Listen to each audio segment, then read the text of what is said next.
You're gonna be the question asker? I prefer you didn't.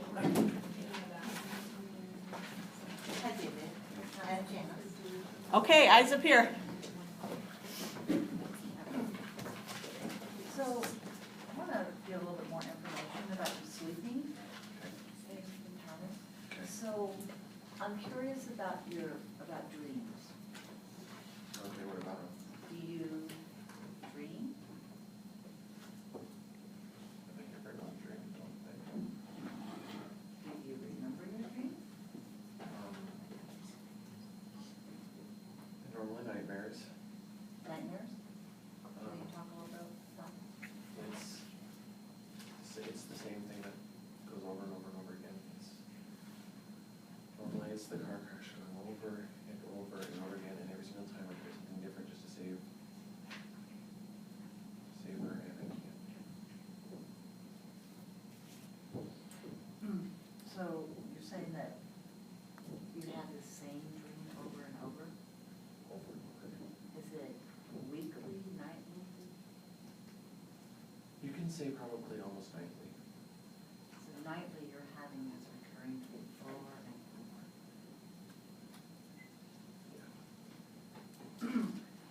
When did you, we've talked about a lot of different symptoms. When did all your symptoms start? Now that you're making me think. About 3 months after the accident. 3 months? Yeah, I guess that's about that, a good guesstimate. So up until then, you were handling things okay, or? I guess as well as okay as you're gonna deal with them. I mean, you really can't handle that in a great way. But I mean, I was handling them. I mean, the nightmares weren't always there. I mean, they would happen, and then they just kept progressively getting worse. And more often, and then it's just like, they're almost every night. So once for this 3 month, we talked about a lot of symptoms, so did your trouble at work also start at 3 months? Or before? Going back to work was really hard after everything happened. They gave me 2 weeks where I could just deal with everything. My employer is pretty great. So they gave me 2 weeks where I could just basically kind of try to week after myself. And then I went back to work, and the first day it didn't feel right. I mean, you know how you go to break and everything, like how you normally would go to a break, and then you're like, oh, I'm gonna check my phone, see if anyone's texting me. The one person I wanted to text me wasn't able to. So I couldn't, I had nothing to look forward to here. Yeah, so this was basically 2 weeks after you went back to work, so you felt you had nothing to look forward to? No. I mean, the person I cared for was not going to be able to. I mean, I guess what kept me going for those first 2 weeks, though, it was just like, you know what? She's going to wake up any day. She's going to wake up any day. It's not going to be a problem. She's perfectly fine. I've seen it. You know, it's like in the movies, they wake up like a week later. It's like, you know what? So, like, and then it's like, you know, I'm just hoping that she's going to be fine. And it's been 7 months now, and she's still fine. You did have some hope there. Yeah. And But so far, what has that done for me? what has it done for you? It's a nothing. I mean, it's 7 months and she's still not awake. I haven't heard her voice in 7 months. And I mean, think about those. Even though that driver was intoxicated, think about his family. He's gone. Do you think about that? Yeah, why? I mean, he was stupid for driving and drinking at the same time. Everyone knows you're not supposed to do that. Just because you can drive when you're intoxicated does not mean you should. Drinking and driving is worse than anything else because everything's different. And it's just, they're never going to hear his voice again. They're never going to hear past memories, they're not gonna be able to look at the new memories. They're not gonna be able to create new memories because he's gone. So it sounds like you've got some blame going on somewhere? Where would that be? I don't know if it's necessarily blame. I mean, I'm alive. Why am I alive? Why am I perfectly fine? Why did nothing happen to me? Why am I able to sit here and say all these things? Why am I able to do this? Why? But she's not able to even talk to anyone. So you're feeling angry that you're the one that. Yeah. Why? I mean, I work in a museum. So what?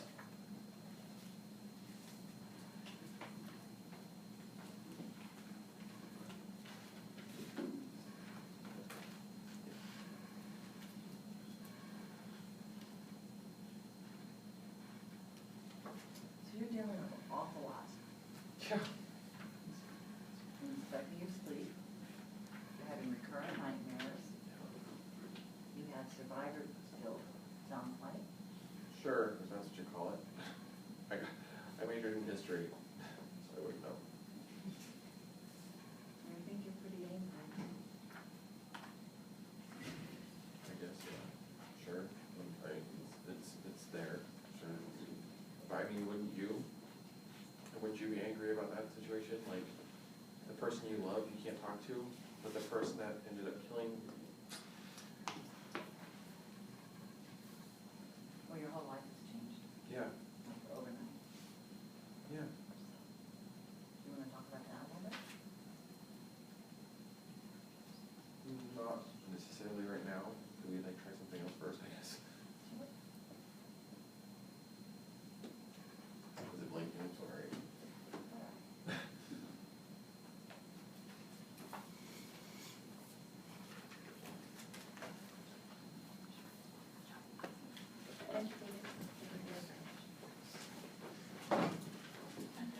Bring on the next person.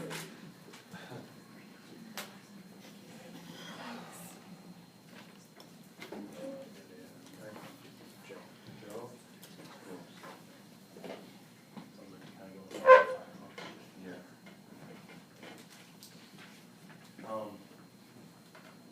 Some of the things that I've heard you mention and talk about, really touched me. And,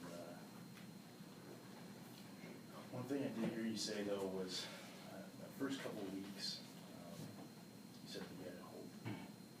It's been so long that kind of diminished for you. Yeah. Okay. So, you just feel completely helpless at this point. What I'm looking up on here. It's been 7 months. Seriously, go back to the fact that it's been 7 months and I still have not talked to her. How long is it before they end up saying that she's not coming back? I'm waiting for that phone call that says that she's not coming back. Honestly, I'm just waiting for that. Tough. Do you feel at all that,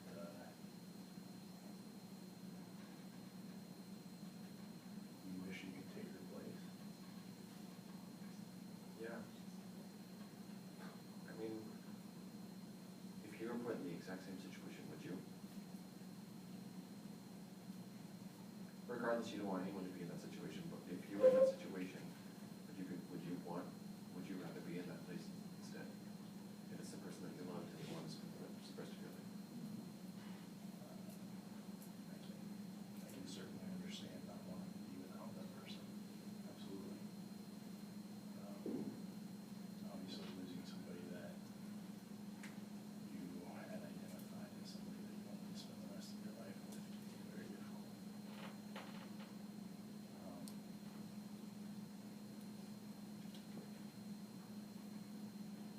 You mentioned that it took you about 3 months afterwards before you kind of started Yeah. altering, you said that you started trying marijuana to cope and help you sleep and that sort of thing. And then you mentioned that you tried it like once in college, Yeah. just never anything that excited you or anything like that. No, right. Okay. Before this had ever happened, have you ever been, have you ever felt like this before? maybe not to this extent, but maybe still. No, Okay. never. And now that you do, you kind of feel overwhelmed. I guess to put it in small terms, yes. Okay. Can you elaborate on that a little bit for me? Exactly about how. What's overwhelming you the most?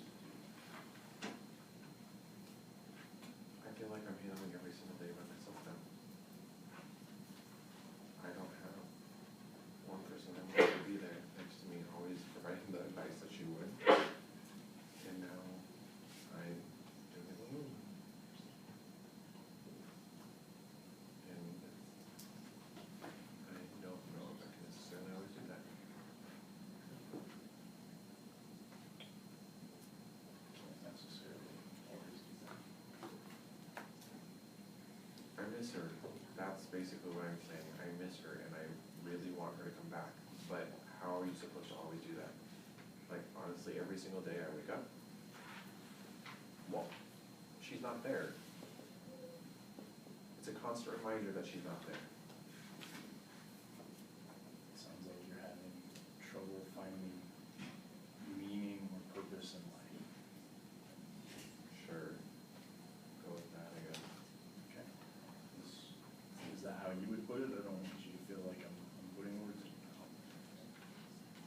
I just don't understand why it happened. I don't know why.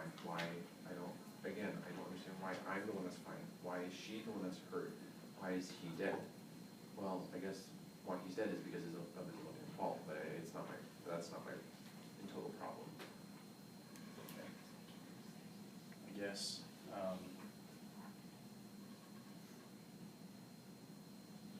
when you kind of mentioned that you had friends prior to this accident, and they tell you that they understand, but you don't really feel like you can relate, and that aids in you feeling like you're alone. Yeah. Okay. And this new group of friends that you kind of mentioned, just the fact that they don't ask questions, they don't press them, that's beneficial to you, that's helpful for you to cope. Yeah, I mean, do you always have to talk about everything? Do you really always have to do you really need to bring everything up? Is it really always gonna help? Honestly, in situations where let me think of a situation. If you were to have a bad roommate, just because you constantly say something over and over and over again, and they continuously do it, is it really gonna fix the problem? It never resolves itself. No matter what you tell them to do, no matter how much you tell them to do it, and no matter what tone, it's never gonna change. So why bother talking about some things? Telling a story over and over and over again is never gonna solve anything. It's just gonna constantly make you remember exactly what's going on. And you want to be able to do something about it. Right. I want her back. I want her back.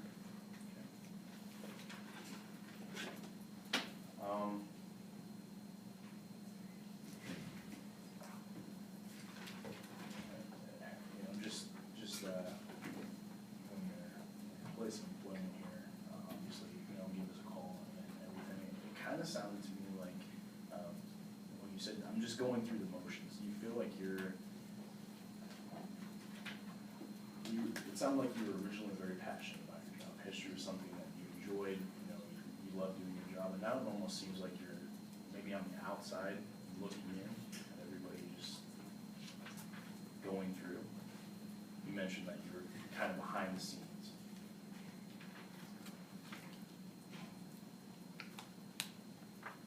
I guess put it that way, yeah. I guess in a weird way, I never really thought of it that way. I never thought of it in a negative aspect. I just thought I was just avoiding people because I didn't want to be around them. Okay. Is there any other, just at work, or does that happen pretty much everywhere? Like you just kind of want to avoid people? Pretty much everywhere. I mean, you're bound to run into people eventually, but I mean, do you really want to run into someone that you're friends with? Like, I run into people that's friends with her, and then the friends of mine, and then they sit there and it's 7 months afterwards and they're still saying, I'm so sorry, but if you throw a plate down on the ground and you say, I'm sorry to it, is it gonna fix it? No. So what's the use of saying I'm sorry? If you could do something about it, what would that look like for you? Now or then? Let's do both, whichever you feel comfortable with first. Then stop the drink. Well, I guess I can't control it by controlling him or controlling my situation, I guess it would be. Well, we can only really control what we can do. Obviously, no matter how much you want to be able to change a situation with somebody else, that's kind of out of your control. Probably would have seen. I probably should just stayed instead of immediately leaving afterwards, just so we could get back. I probably should, we should just wait around a little bit longer, just not try to hurry or get out there. Okay. But I mean, she had classes the next day, so she wanted to get back, and I was like, well, you know, we should just call off a little longer. Sounds like you had her best interest at heart. Yeah, well, I look for that company. Okay. How about now? To bring her back. How so? I don't know, I just wanted her back. Okay. I mean, I want her awake, I want to hear her. I want to talk to her, I want to have conversations with her, and I mean, I miss her advice. She was always the person that was the sound one. I mean, I just miss waking up to her and seeing her there, and all the small things that she would do.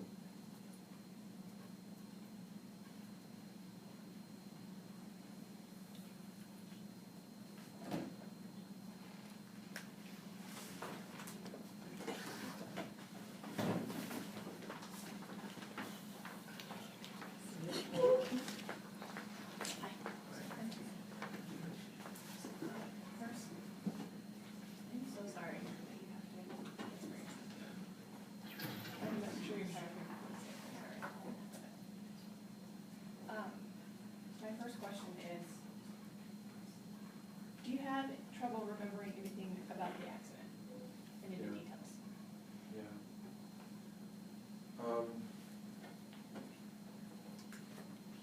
The last thing I remember about the accident was that she was saying something, and as I was looking over to her, I saw headlights, and that's all. Next thing I know, I'm in the hospital.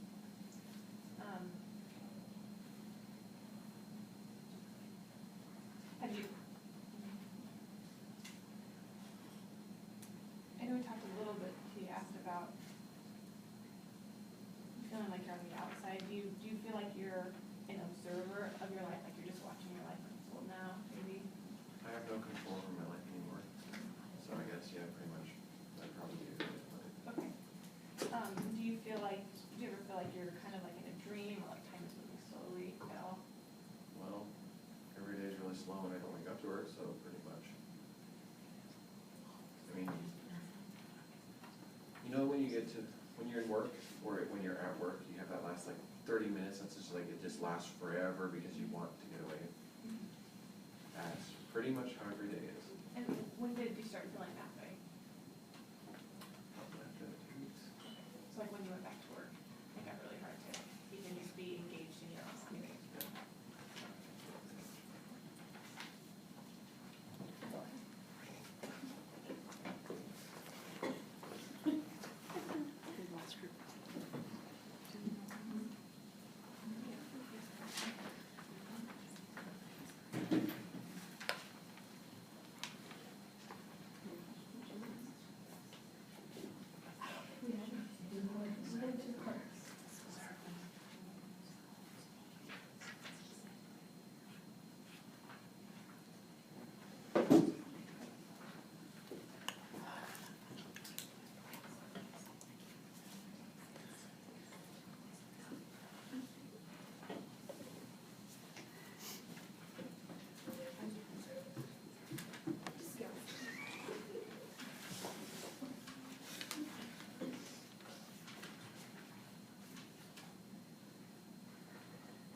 through that, it's not gonna do any good.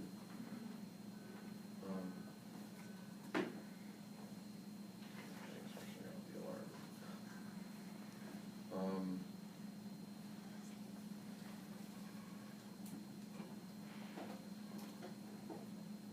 I think everyone thinks about hurting themselves, or not hurting themselves, but like, what would life be like if I wasn't there? I think everyone does that at some point in life. Maybe this is just my time where I'm thinking about it. I mean, there have been times, lately, no. When I first woke up at the hospital, I asked why. I freaked out a little bit, yeah, sure. Lately, no. No thoughts. I'm not hurting myself for, sure, I still want to hurt myself for 5 minutes.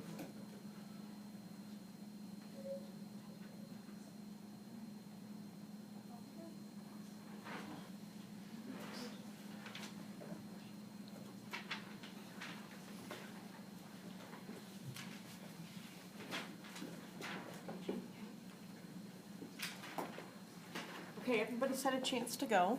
Is there any other questions? Yes, Janice? Like support, what you have. Okay, okay. So let's do it this way. Let's do it this way. How about you guys I'll finish up the interview. What kind of questions do I need to finish up for you? Because you've all had a chance. So maybe support? What else do we need to know about? Could you ask him more about his marijuana use? Like how many times is he using marijuana? Is it increased over time? Okay, Any prior diagnoses? okay.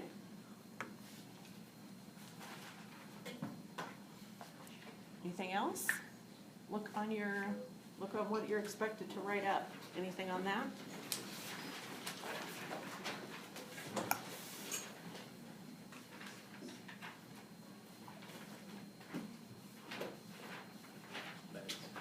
Meds, okay?